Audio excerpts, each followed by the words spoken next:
مولا علی شیر خدا نے اپنی زندگی ساری 9 سال کی عمر تھی جب کلمہ پڑھا تھا، 9 سال حضور نے سب گھر والوں کی دعوت پکائی، اور جب سب لوگ آ گئے سارے خاندان والے، تو فرمایا میں اللہ کا نبی ہوں، کون کون میری مدد کرے گا؟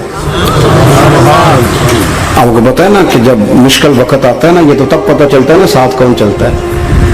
امیر آدمی ہو نا جس کے پاس 10 کروڑ روپیہ ہو اور وہ اپنے مکان کا تیسرا لینٹر ڈالنے لگے نا، تیسرا، تو سارے بڑے بڑے لوگ آ کے پوچھتے ہیں چودھری صاحب کوئی ضرورت ہوئی تو بتانا، پیسے دوسرے۔ تو غریب آدمی کی چھت گر جائے تو اسے کوئی بھی نہیں پوچھتا، بلکہ جن سے تعلق ہوتا ہے وہ بھی موبائل بند کر لیتے ہیں، وہ کہتے ہیں اس لیے واپس کیسے کر دیں۔ حضرت مولا علی اس زمانے میں جب شام سن گیا سب کو، حضور نے فرمایا کون کون میرے ساتھ چلے گا؟ روٹی بھی کھا لی، گھر بھی آ گئے، صادق اور امین بھی کہہ دیا، جب کہا چلے گا کون کون؟ چپ کر گئے۔ تو حضرت علی کہتے جب میں نے حضور کے چہرے پر ذرا پریشانی دیکھی نا، یہ چلتے کیوں نہیں؟ تو آپ فرماتے ہیں کہ ابھی میں کھجور کھا رہا تھا، کرتا لمبا پہنا ہوا تھا، سب سے پیچھے بیٹھا تھا، اور حضرت علی کا قد بھی درمیانہ تھا۔ آپ فرماتے ہیں میں اٹھا اور کھجور ابھی میرے منہ میں تھی، جھٹ پٹ میں نے اسی طرح نکال کر جیب میں ڈال، اور میں پنجوں کے بل کھڑا ہو گیا، دونوں بازو کھڑے کر کے کہا حضور یہ نہیں بولتے تو نہ بولے، انا ناصرو کا یا رسول اللہ، انا حافظو کا یا رسول اللہ۔ حضور آپ جہاں جہاں کہیں گے علی آپ کا مددگار بنے گا، دین کی مدد کرے گا، اور اگر آپ تک کوئی آئے گا تو علی آپ کی حفاظت کرے گا۔ 9 سال کی عمر میں چلے علی دین کی نوکری کے لیے، پھر بدر میں بھی پہلی صف میں، احد میں بھی پہلی صف میں، خندق میں بھی پہلی صف میں۔ ایک جنگ میں حضور نے کہا علی تو رہ جا، اس دفعہ رہ جا، تو عرض کی رو پڑے حضرت علی، دلیر آدمی تھے، رو پڑے، کہنے لگی حضور آپ مجھے بچوں اور عورتوں کے پاس چھوڑ کے جا رہے ہیں؟ حضور مجھے لے چلے، میں میدان کا زندگی ساری گزار دی، ساری زندگی گزار دی، اپنے زمانے میں آپس کا اختلاف بھی دیکھا، ساری زندگی شیر خدا نے دین کو دے دی۔ کوفے کی جامع مسجد میں 21 رمضان کو جب حضرت علی کو خنجر لگا نا، تو تاریخ میں جملہ محفوظ ہے، خنجر لگا نا جب، وہ 9 سال کی عمر میں یاری لگائی، 63 سال عمر ہو گئی، جب خنجر لگا تو کہنے لگا فزت برب الکعبہ، مجھے رب کعبہ کی قسم آج کامیاب ہو گیا ہوں، پانی پرن سہیلیاں تے رنگا رنگ کڑے، اسی پریا اس دا جانیے جس دا توڑ چڑھے۔ کہا دیکھو بھئی میں آج کامیاب ہو گیا، میں کامیاب ہو گیا، وہ جو میں نے کہا تھا حضور میں ساتھ رہوں گا، تو لے سجنا سا توڑ نبھائی، جان دیتی راہ تیرے دے دیا، ہر چیز دین کو دے دی۔ کون سی پراپرٹی چھوڑ کے گئے پیچھے؟ کون سا نظام بنا کے گئے؟ امام حسن بھی شہید ہوئے، پتہ ہے آپ کو؟ امام حسن کا بھی دن منانا چاہیے کہ نہیں؟ ان کے یوم وصال پہ بھی کچھ جلسہ کر لیا کرو، بڑے ہیں امام حسین سے، ادھر سارا زمانہ چلتا ہے ادھر چل پڑتے ہو۔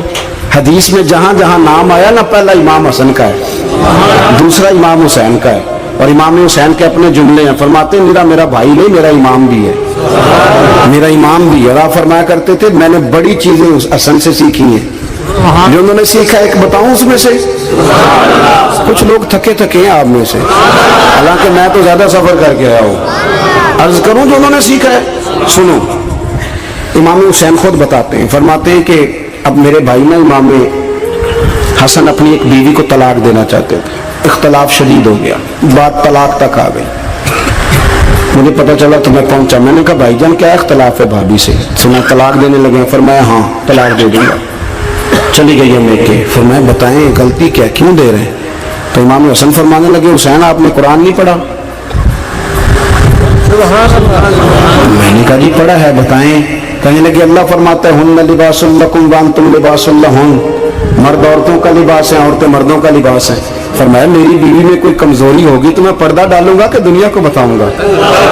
امام حسین کہتے میں نے اٹھ کے بھائی کا ہاتھ چوما، میں نے کہا آیت میں نے پہلے بھی پڑھی تھی، تفسیر آج سمجھ میں آئی ہے، تفسیر آج سمجھ میں آئی ہے، میرے بڑے بھائی نے سمجھائی ہے، سمجھ میں آئی۔ کہتے کچھ دنوں کے بعد امام حسن نے بیوی کو طلاق دے دی، میں پھر آیا اور میں نے کہا میرے شانوں والے بھائی آپ بھی بتا دیں کیا مسئلہ تھا؟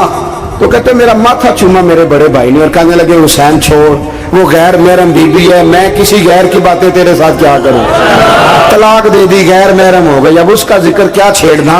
कहते मैं समझ गया कि मेरा भाई कुरान की उस रूह को जानता है जो हुसैन तक भी पहुंच रही है। भाइयों, इमाम हसन रदी अल्लाह ताला अन्हु, आपको पता है ये कायनात का वो अजीम शख्स है, हसन इब्ने अली, वो अजीम हस्ती है जिसने ताज छोड़ दिया, तख्त छोड़ दिया, पर नबी पाक की उम्मत को जोड़ दिया। नबी करीम ने उनको अपने साथ बिठा के कहा था, सही बुखारी में मौजूद है, कहा ये मेरा बेटा हसन सैयद है, या मुसलमानों की दो जमातें लड़ेंगी तो ये सुलह कराएगा। हजरत इमाम हसन ने तख्त छोड़ा, ताज छोड़ा, लेकिन मुसलमानों को आपस में इतनी बड़ी कुर्बानी, इतनी बड़ी कुर्बानी। यहाँ तो भाई छोटा सा मसला होता है, मस्जिद में अच्छे भले इमाम साहब नमाज पढ़ा रहे होते हैं, बच्चे पढ़ रहे होते हैं, और मस्जिद में तो तकरीबन 15-20 चौधरी तो मस्जिद में होते हैं। थोड़े पिंड तो नहीं है इंज? चलो अल्लाह का शुक्र है जी, इतने नहीं थोड़े ने, चलो अल्लाह करे वो भी नाल ही डाल जाए, दरवेशी चंगी चुदरा दा की करना है। तो वैसे मैंने देखा है थोड़ी सी जो किसी शहर की बड़ी मस्जिद होती है उसमें 15-20 चौधरी होते हैं। मौलवी साहब की मजबूरी है सब की मान के चलना, दो की ना माने कारी साहब, दो की। अब वो ये नहीं देखेंगे कि दीन का नुकसान हो रहा है, मस्जिद का मसला है, बच्चों का मसला है, उनको तो जात का मसला है, मेरी नहीं मानी ज्यादा छुट्टी। तो खुदा के बंदो, हम 2 मिनट के लिए चुदराहट नहीं छोड़ते, दीन का नुकसान कर देते हैं। इमाम हसन ने पूरी हुकूमत छोड़ दी, पूरी हुकूमत। इतना बड़ा सखी कम आपको मिलेगा जो सखावत करे और नबी की उम्मत को बचाए सल्लल्लाहु। ये बात बयान नहीं होती, अक्सर नहीं होती, शायद पूरे करबला में आपने ना सुनी हो, इल्ला माशाअल्लाह। इसको समझे इमाम हसन। और फिर मजे की बात, इमाम हसन भी शहीद हुए, उन्हें जहर दिया गया, और जब वो शदीद बीमार हो गए ना, जहर असर कर गया, तो इमाम हुसैन आए, बड़े परेशान हुए, रो पड़े, कहने लगे भाई मुझे बताओ किसने जहर दिया।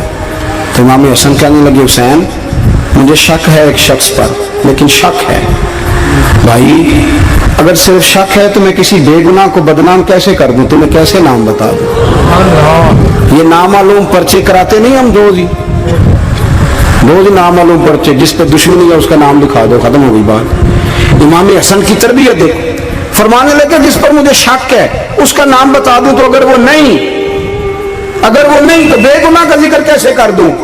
तो इमाम हुसैन फरमाने लगे भाईजान अगर वही हुआ तो आप फरमाने लगे अगर वही हुआ ना तो हुसैन फिर भी तू छोड़ दे, मैंने रब के सुपुर्द कर दिया, अल्लाह बेहतरीन इंतकाम लेने वाला है। अल्लाह इतना बड़ा हौसला सैयदा के बेटे का, शेर के बेटे का, शेरों जैसा कलेजा, इतना दिल दरिया समुद्रों डूंगे, कौन दिलां दिया जाने।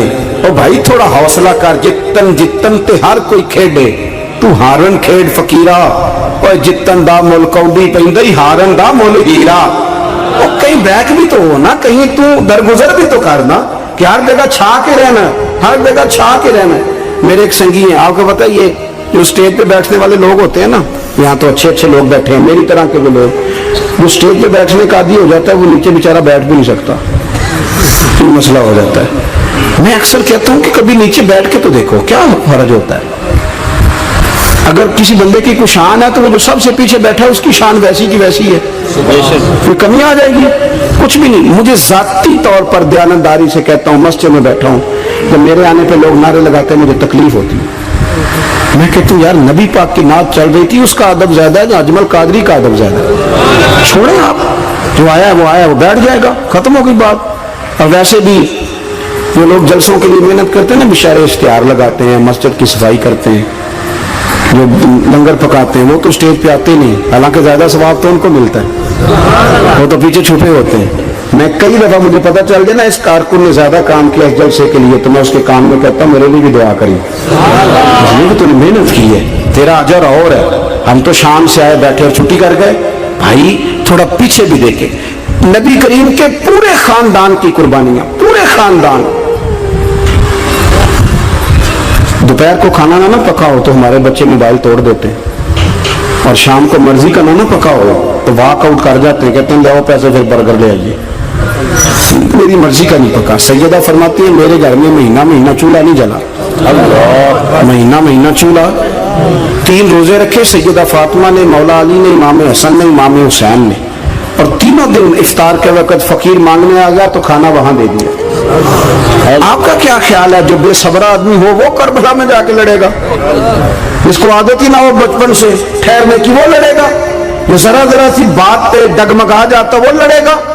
स्टेज पे नहीं बिठाया तो लड़ पड़े वो लड़ेगा? ओ खुदा के बंदो, बड़ा हौसला चाहिए, बड़ा शरफ चाहिए। इमाम अली मकाम का एक कद है, उनका एक वकार है, उनका एक हुस्न है। इमाम हुसैन रदी अल्लाह ताला अन्हु ने 25 हज किए मदीने से मक्के पैदल जाके, दोनों भाइयों ने। हर रोज 10 सिपारे कुरान पाक के इमाम हुसैन पढ़ते थे। हजरत अब्दुल्ला इब्ने जुबैर कहते हैं, मैं सैयदा फातिमा के बेटे हसन और हुसैन से जब भी मिला हूं, दोनों भाइयों ने रोजा रखा हुआ होता था। उन्होंने अपनी जिंदगी तकवे से गुजारी, परहेजगारी और सखावत। सुभान अल्लाह। पता है, सखी मालदार नहीं होता। हुजूर ने फरमाया बंदा दिल का गनी होता है। मालदार तो बंदा बनता ही तब है जब पैसे जमा करे। सखावत करने से थोड़ी मालदार बनेगा। इसीलिए दरवेश कहते हैं माला वाले सखी नहीं मिलते, सखियां कोल माल नहीं होता। सुने, बहुत बड़ी सखावत की अपनी जिंदगी में, सारी जिंदगी सखावत में गुजार दी, सारी जिंदगी। इमाम हसन ने भी, इमाम हुसैन ने, जो आया दे दिया, जो आया दे दिया। हजारों दिनार आते। एक दिन एक फकीर मांगने आ गया तो इमाम हसन हुसैन दोनों थे। कहने लगा, मैंने सुना बड़े लाजपाल हो, गरीब हो, मेहरबानी हो जाए। फिर मैं बैठ जाओ, रिज़्क़ आने वाला है। थोड़ी देर गुजरी तो 3000 दिनार आए। वैसे मेरे को 3 लाख रुपया होते मसीते कितने देने चाहिए? मैं अपनों तो पूछना, तो पूछी ही नहीं, मैं मशवरा पे लेना। 3 लाख जो मेरे को होते मसीते कितने देने चाहिए? तुसी जाहिर हो उनको ध्यानदारी वाला मशवरा ही देना है ना, जो नहीं करना जो ही दसना देना। कितना? 1000 है? मैं कभी कभी प्यार से बात सुनाता हूँ। एक संगी मेरे पास आया, कहने लगा सब दुआ करो अल्लाह मैं पैसे दे, मैं उधर राज देंगा। मैं कही अल्लाह ने 10 करोड़ दे, 9.5 करोड़ तेरे राज दे छेगा। वो भी हसी आई है जिमें तुसी हसे हो ना। आमीन नहीं जुआ की, मैं चुप कर गया या घूरन लग गया। और मैं क्या कर्मा लिया आमीन त्याग, तेन तो 50 लाख फिर भी पिया बचता सी। लेकिन असी दुआवां भी 9.5 करोड़ देने लिए तैयार, नाराज ना होना, दुआवां भी तैयार नहीं, मिजाज ही नहीं, तबीयत ही नहीं। सैयदा फातिमा ज़हरा के पास 40 ऊँट खड़े थे। एक बीबी आई, वो कहने लगी, अम्मा जी ये जो ऊँट खड़े हैं ये मेरे हैं, अब बताएं मैं अल्लाह के रास्ते में दूं तो कितने दूं? सैयदा फातिमा कहने लगी, एक बकरी दे दे। तो कहने लगी, हुजूर अगर आपके पास 40 होते तो आप कितने देती? सैयदा फरमाने लगी, मैं सारे के सारे दे देती। तेरे लिए मसला और है, मेरे लिए फतवा और है, सारे दे दे। 3000 दिनार आए इमाम हसन और हुसैन के पास। फकीर बैठा है। फकीर कहता है, मेरे दिल में ख्याल था कि 5-10 दे दें तो मेरी मौज बन जाएगी, पर मुझे नहीं पता था कि इतने सखी गिराने के पास आया। 5-10 दे दें तो मौज बन गई। कहते इमाम हसन ने 3000 दिनार मेरी हथेली पे रखे और मेरा माथा चूम के कहने लगे, यार मेरा तो ख्याल था कि तेरे इंतजार पर तुझे कुछ मिलेगा, पर ये रख ले। मुझे पता होता कि तुझे इतना मिलना है तो मैं तुझे इंतजार न कराता। जल्दी खुद भीख दे, खुद ही कहे मंगते का भला हो। अपनी जिंदगी नफासत से गुजारी अहले बैत, कुर्बानी दे के।